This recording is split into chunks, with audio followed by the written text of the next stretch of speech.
ಎಲ್ಲರಿಗೂ ನಮಸ್ಕಾರ. Welcome to my channel. ಇವತ್ತಿನ ವಿಡಿಯೋದಲ್ಲಿ ಬಾಯಿ ರುಚಿ ಕೆಟ್ಟಿದೆ, ಊಟ ಏನು ಸೇರ್ತಾ ಇಲ್ಲ ಅಂದಾಗ ಈ ಒಂದು ರೆಸಿಪಿನ ಮಾಡಿ ತಿಂದು ನೋಡಿ. ಬಿಸಿ ಬಿಸಿ ಅನ್ನಕ್ಕೆ 4 ತುತ್ತು ಊಟ ಜಾಸ್ತಿನೇ ಮಾಡ್ತೀರಾ, ಅಷ್ಟು ರುಚಿಯಾಗಿರುತ್ತೆ. ಈರುಳ್ಳಿ ಒಂದಿದ್ರೆ ರುಚಿಯಾಗಿ ಈ ರೆಸಿಪಿನ ಮಾಡ್ಕೊಂಡು ತಿನ್ಬೋದು ನೋಡಿ. ಫಸ್ಟು ಒಂದು ಬಾಣಲೆ ಬಿಸಿಗಿಟ್ಟು ಅದಕ್ಕೆ ನಾನು ಒಂದು ಅರ್ಧ ಸ್ಪೂನ್ ಆಗೋಷ್ಟು ಎಣ್ಣೆ ಹಾಕ್ಕೊಂಡಿದ್ದೀನಿ. ಎಣ್ಣೆ ಬಿಸಿ ಆದಮೇಲೆ ಅರ್ಧ ಕಪ್ ಉದ್ದಿನಬೇಳೆ, 1 2ರಿಂದ 3 ಸ್ಪೂನ್ ಆಗೋಷ್ಟು ಕಡಲೆಬೇಳೆನ ಹಾಕ್ಕೊಂಡು ಸ್ಟವ್ನ ಲೋ ಫ್ಲೇಮಲ್ಲಿ ಇಟ್ಕೊಂಡು ಚೆನ್ನಾಗಿ ಇವಿಷ್ಟು ಕೆಂಬಣ್ಣ ಬರೋವರೆಗೂ ಫ್ರೈ ಮಾಡ್ಕೊಳ್ಬೇಕು. ಅಂದರೆ ಗೋಲ್ಡನ್ ಕಲರ್ ಬರಬೇಕು, ಅಲ್ಲಿವರೆಗೂ ಚೆನ್ನಾಗಿ ಫ್ರೈ ಮಾಡ್ಕೊಳ್ಬೇಕು ನೋಡಿ. ಈ ರೀತಿಯಾಗಿ ಫ್ರೈ ಮಾಡ್ಕೊಂಡಿದ್ದೀನಿ. ಈಗ ಸ್ಟವ್ನ ಆಫ್ ಮಾಡಿಕೊಂಡು ಇವಿಷ್ಟನ್ನು ಒಂದು ಪ್ಲೇಟ್ಗೆ ಹಾಕಿ ಇಟ್ಕೊಳ್ತೀನಿ.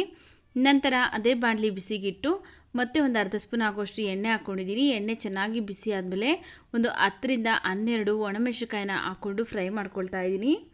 ನೋಡ್ಕೊಳ್ಳಿ, ನಿಮ್ಮ ಖಾರಕ್ಕೆ ಎಷ್ಟು ಬೇಕಾಗುತ್ತಲ್ಲ ಅಷ್ಟು ಒಣಮೆಣಸಿನಕಾಯಿನ ಹಾಕ್ಕೊಂಡು ನೀವು ಫ್ರೈ ಮಾಡ್ಕೊಳ್ಬೋದು ನೋಡಿ. ಈ ರೀತಿಯಾಗಿ ಕಲರ್ ಚೇಂಜ್ ಆದಮೇಲೆ ನಾನು ಇದನ್ನು ಸಹ ತೆಗೆದು ಪಕ್ಕಕ್ಕೆ ಇಟ್ಕೊಳ್ತಾ ಇದ್ದೀನಿ.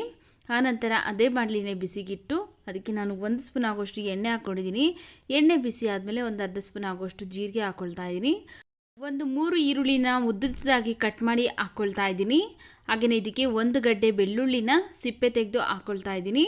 ಒಂದು ಸ್ವಲ್ಪ ಹಸಿ ಕರಿಬೇವಿನ ಸೊಪ್ಪು ಹಾಕ್ಕೊಂಡು ಚೆನ್ನಾಗಿ ಇವಿಷ್ಟನ್ನು ನಾವು ಈಗ ಎಣ್ಣೆಯಲ್ಲೇ ಚೆನ್ನಾಗಿ ಫ್ರೈ ಮಾಡ್ಕೊಳ್ಬೇಕು.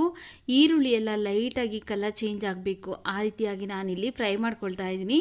ನಿಮ್ಮನೇಲಿ ಏನಾದರೂ ಸಣ್ಣ ಸಣ್ಣ ಈರುಳ್ಳಿ ಬರುತ್ತಲ್ಲ, ನಾಟಿ ಈರುಳ್ಳಿ ಅಂದರೆ ಸಾಂಬಾರು ಈರುಳ್ಳಿ, ಅದಿದ್ದರೆ ಅದರಲ್ಲಿ ಮಾಡಿಕೊಂಡ್ರೆ ಇನ್ನೂ ಟೇಸ್ಟ್ ಚೆನ್ನಾಗಿರುತ್ತೆ. ನಮ್ಮನೇಲಿ ಸಾಂಬಾರು ಈರುಳ್ಳಿ ಇಲ್ಲ, ಅದರಿಂದ ನಾನು ಇದೇ ಈರುಳ್ಳಿಯಿಂದನೇ ಮಾಡ್ಕೊಳ್ತಾ ಇದ್ದೀನಿ ನೋಡಿ. ಈಗ ಇಷ್ಟು ಫ್ರೈ ಮಾಡಿಕೊಂಡ್ರೆ ಸಾಕಾಗುತ್ತೆ. ಈಗ ಇದಕ್ಕೆ ನಾನು ಒಂದು ನಿಂಬೆಹಣ್ಣಿನ ಗಾತ್ರದಷ್ಟು ಹುಣಸೆಹಣ್ಣು ಹಾಕ್ಕೊಳ್ತಾ ಇದ್ದೀನಿ. ಹಾಗೆಯೇ ಸ್ವಲ್ಪ ಕೊತ್ತಂಬರಿ ಸೊಪ್ಪನ್ನು ಹಾಕ್ಕೊಂಡು ಇವಿಷ್ಟನ್ನು ಚೆನ್ನಾಗಿ ನಾನಿಲ್ಲಿ ಬಾಡಿಸ್ಕೊಳ್ತಾ ಇದ್ದೀನಿ ನೋಡಿ. ಈಗ ಇದು ರೆಡಿ ಆಗಿದೆ. ಸ್ಟವ್ನ ಆಫ್ ಮಾಡಿಕೊಂಡು ಸ್ವಲ್ಪ ಬಿಸಿ ತಣ್ಣಗಾಕಿಡ್ತೀನಿ.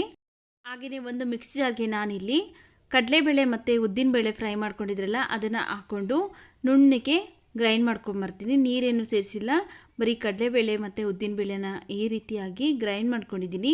ಈಗ ಇದಕ್ಕೆ ನಾವು ಒಣಮೆಣಸಿಕಾಯಿನ ಫ್ರೈ ಮಾಡ್ಕೊಂಡು ಎತ್ತಿಟ್ಕೊಂಡಿದ್ರಲ್ಲ ಆ ಒಣಮೆಣಸಿಕಾಯಿನೂ ಸಹ ಹಾಕ್ಕೊಂಡು ಮತ್ತೊಂದು ಸಾರಿ ಗ್ರೈಂಡ್ ಮಾಡ್ಕೊಂಬರ್ತೀನಿ ನೋಡಿ. ಈ ರೀತಿಯಾಗಿ ಎರಡು ಚೆನ್ನಾಗಿ ಗ್ರೈಂಡ್ ಆದಮೇಲೆ ಈಗ ಇದಕ್ಕೆ ನಾನು ಈಗ ಫ್ರೈ ಮಾಡಿ ಎತ್ತಿಟ್ಕೊಂಡಿದ್ರಲ್ಲ ಈರುಳ್ಳಿ ಬೆಳ್ಳುಳ್ಳಿ ಅದು ಬಿಸಿ ತಣ್ಣಗಾದ್ಮೇಲೆ ಹಾಕ್ಕೊಳ್ತಾ ಇದ್ದೀನಿ. ಈಗ ರುಚಿಗೆ ತಕ್ಕಷ್ಟು ಉಪ್ಪು ಹಾಕ್ಕೊಳ್ಬೇಕು. ಹಾಗೆಯೇ ಒಂದು 1/4 ಗ್ಲಾಸ್ ಆಗೋಷ್ಟು ನೀರನ್ನು ಹಾಕ್ಕೊಳ್ತಾ ಇದ್ದೀನಿ. ನೀರು ಜಾಸ್ತಿ ಹಾಕ್ಕೊಳ್ಳೋದಕ್ಕೆ ಹೋಗಬೇಡಿ, ಸ್ವಲ್ಪ ನೀರನ್ನು ಹಾಕ್ಕೊಂಡು ತರಿಯಾಗಿ ಗ್ರೈಂಡ್ ಮಾಡ್ಕೊಂಬರ್ಬೇಕು. ನುಣ್ಣಗೆಲ್ಲ ಗ್ರೈಂಡ್ ಮಾಡ್ಕೊಬೇಡಿ, ಈ ರೀತಿಯಾಗಿ ತರಿಯಾಗಿ ಗ್ರೈಂಡ್ ಮಾಡ್ಕೊಂಡ್ರೇ ಟೇಸ್ಟಿಯಾಗಿರೋದು. ನಾವು ಒರಳಲ್ಲಿ ರುಬ್ಬಿದಾಗ ಯಾವ ರೀತಿ ಇರುತ್ತಲ್ಲ ಅದೇ ರೀತಿ ನಾನಿಲ್ಲಿ ರುಬ್ಕೊಂಡಿದ್ದೀನಿ ನೋಡಿ. ಈಗ ಇದು ರೆಡಿ ಆಗಿದೆ. ಇದಕ್ಕೆ ನಾವು ಒಗ್ಗರಣೆ ಮಾಡ್ಕೊಳ್ಳೋಣ ಬನ್ನಿ.